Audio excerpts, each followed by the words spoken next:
Greetings, ladies, gentlemen, and others. I am the Guardian, and welcome back, my friends, to another DC Movie Madness.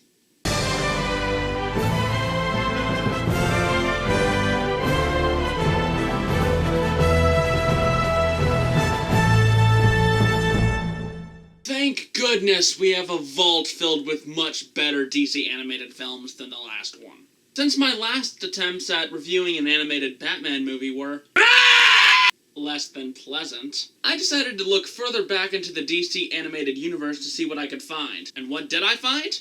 Batman Assault on Arkham. Despite the title of the film having Batman's name on it, The Dark Knight only has a small role in this feature, well, at least until the final third of the film. Assault on Arkham is in fact a much better Suicide Squad movie than the actual Suicide Squad movie. I'll have my own thoughts to share regarding that little film once I get to it, but this attempt actually has some care taken into the group of Task Force X. The story is solid, the characterization is well done. In fact, the only issue I have with this movie is the fact that it was so obviously trying to cash in on the Arkham franchise, considering that Batman Arkham Knight was still being teased when this movie was being released. So, does it still hold up as a movie despite the obvious reason for its creation?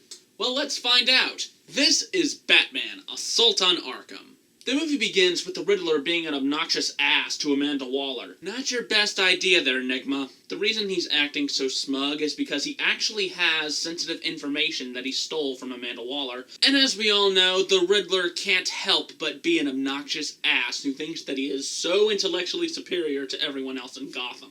Riddle me this. What belongs to you, but others use it more than you do? Your name.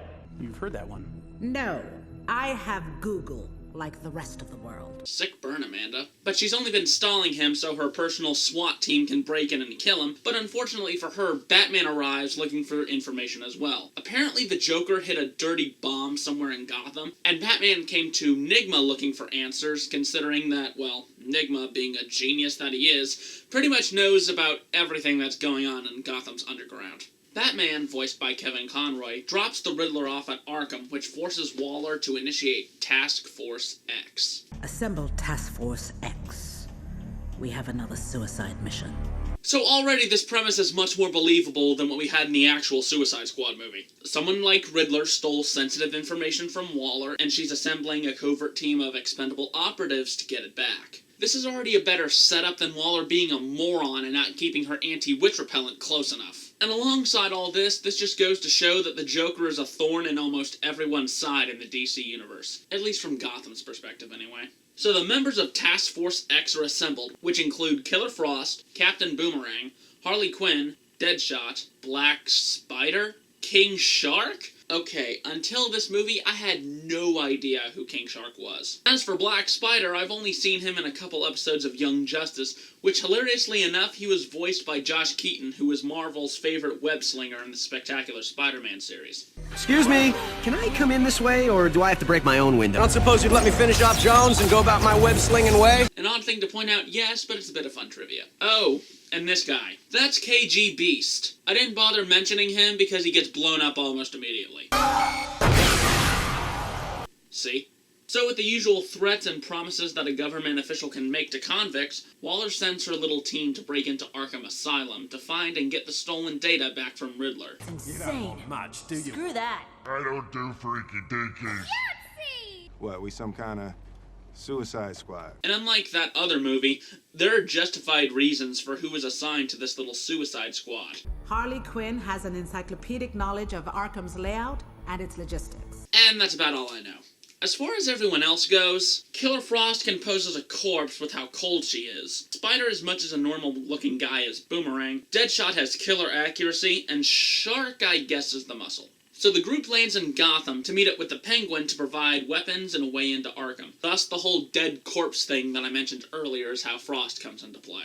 We get bits of character development between each one in their own ways. Deadshot and Boomerang, for example, are always at each other's throats because of how they dealt with one another in the past. Spider's whole deal about how thugs have no honor, Harley's crazy antics, and trying to get Deadshot's trigger finger itching. When we get into Gotham, I can show you around. I know some tight places. Think about it. Once they get inside Arkham, they get to work on taking out certain parts of the asylum to cover their tracks. Spider knocks out the lights and the security with practical science, Frost and Boomerang sneak their way in through the morgue, and Deadshot and Harley make their way through the cell block. It is then that we run into the thorn in everyone's sides, the Joker. This time he is once again voiced by Troy Baker, since his performance in Arkham Origins was still fresh. And he does a good job. He sounds and acts just like how Mark Hamill would have done this performance. Bravo once again to Troy Baker's Joker. But it doesn't look like Harley is a big fan of him right now.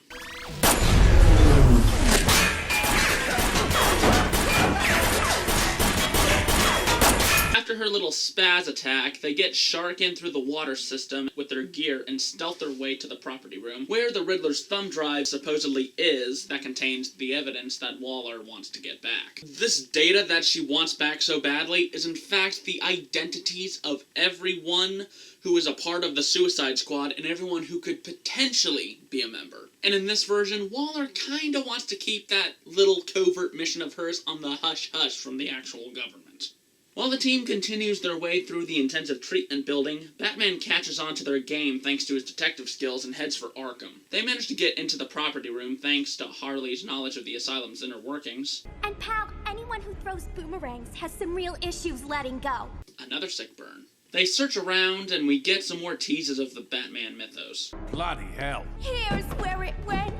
Firefly, Killer Moth, Maxi Zeus. Never heard of any of these tools. Mr. Freeze's gun. Score! They got what they think they need, but they get interrupted by the appearance of Batman. Of course, we get an action scene that displays how awesome Batman is in combat, but also how well some of these guys are at fighting. Black Spider, for example, can hold his own against Batman. After the chaos, Black Spider walks out from the rubble, proclaiming that Batman is dead and your guess is exactly right. Batman switched uniforms with Spider during the chaos, but don't tell anyone that. Shh. Let them figure it out.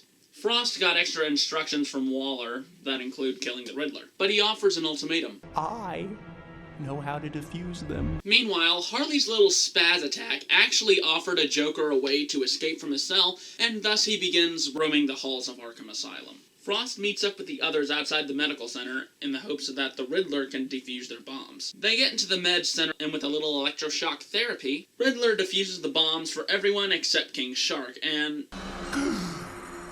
Denzel! What have they done to you? Once Batman is found out by the Riddler, all hell breaks loose. Batman vs. Joker, Task Force X running to escape, and they eventually encounter the Joker again. Harley's mallet also contains Joker's dirty bomb, and he manages to escape with her. Meanwhile, the cops are crawling all over Arkham, and to escape, Joker releases all of the inmates, just like in the Arkham Asylum video game. The inmates like Bane and Poison Ivy even have their Arkham designs from the game drawn into the movie. It's an all-out brawl to escape from Arkham, resulting in Deadshot getting out via helicopter with Joker and Harley hitching a ride, with Batman right on their asses. The bout leads into the city where it becomes a three-way fight between Deadshot, Joker, and Batman, with Batman's priority being Joker's dirty bomb, so honestly it's just Joker versus Deadshot. But the fight itself is still amazing to watch and so damn brutal.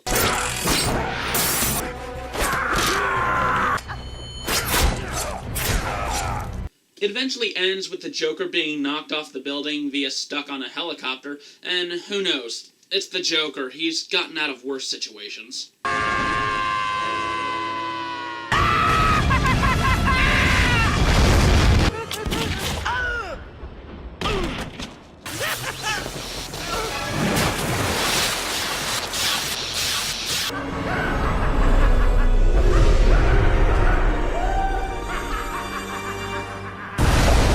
It's the Joker. It always looks like he dies, but he always eventually comes back. Oh, and Batman defused the bomb.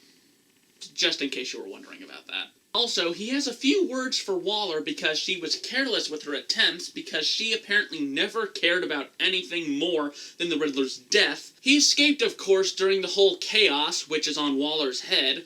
However, she still doesn't give a shit. That's checkmate, Batman. She really is a bitch of the highest caliber. She didn't even care about her Suicide Squad. She was even hoping that they would die in the chaos. Which, honestly, all of them except Harley and all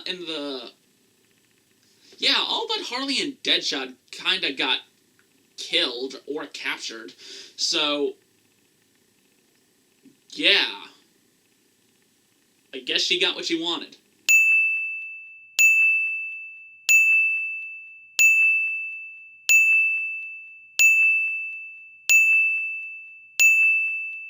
That's checkmate, Batman. But don't worry, guys. She is a bitch of the highest caliber. And you know how those people always get what's coming to them. Mother... Bang. And that was Batman Assault on Arkham.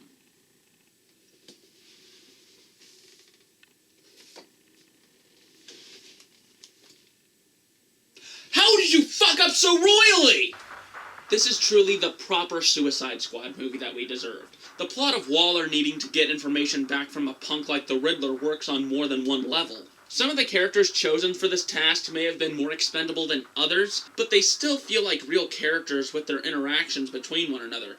And Batman's involvement feels completely natural. And as for the addition of the Joker in this movie, it works pretty well. Joker would be the one person to build a dirty bomb and try to endanger the city, thus it would personally involve Batman in a way that doesn't feel forced. Each of the voice actors nail the roles they were given, and while this does feel like the animated movie version of the Arkham Asylum game at certain points, it still thrives as its own movie, emphasizing what the Suicide Squad really is and how they could fill up their own movie. So if you're looking for a proper Suicide Squad movie that balances the fan service, unbelievable stakes, and a setup that keeps the morals and personalities of the characters intact, I'd say turn to Assault on Arkham, because compared to the actual Suicide Squad movie we got in the DC Extended Universe, it's just sad. So, join me next time where I'm going to be taking a look at another movie that focuses on one of my other favorite DC characters that isn't Batman.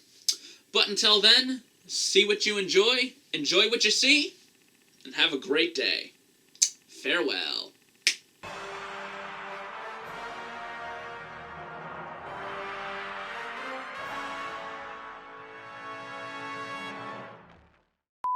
Oh, you pretty chitty. Bang, bang, Chitty chitty. bang, bang, We love you and our pretty chitty. bang, bang, Chitty chitty. bang, bang. Loves us too.